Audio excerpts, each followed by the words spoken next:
हे प्रभु, आपने अपने इस भक्त की लाज रख ली। आप धन्य है प्रभु, आप धन्य है।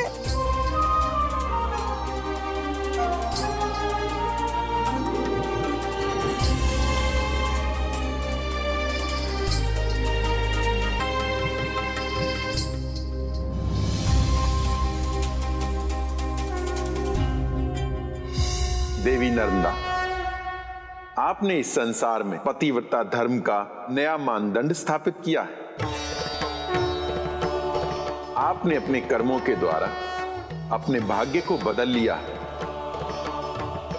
इसलिए हम सभी देवतागण आपको आशीर्वाद देते हैं कि आप अपने इस जीवन के पश्चात एक नदी बनकर संसार में सदैव कल्याण का कारण बनेंगे।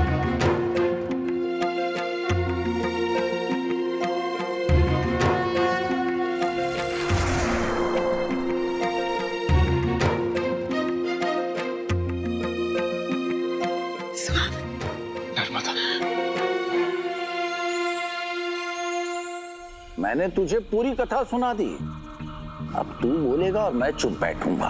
तो बोल। देवी नर्मदा के पापी पति को बचाने के लिए भगवान शिव ने संपूर्ण संसार के जीवन को संकट में क्यों डाला? उत्तर दे राजन। यदि तू मेरे प्रश्न का उत्तर जानते हुए भी नहीं बोला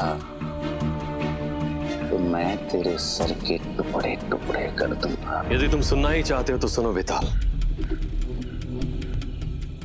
देवी नर्मदा ने संसार में प्रथम बार नियम स्थापित किया कि पाप से घृणा करो, पापी से नहीं।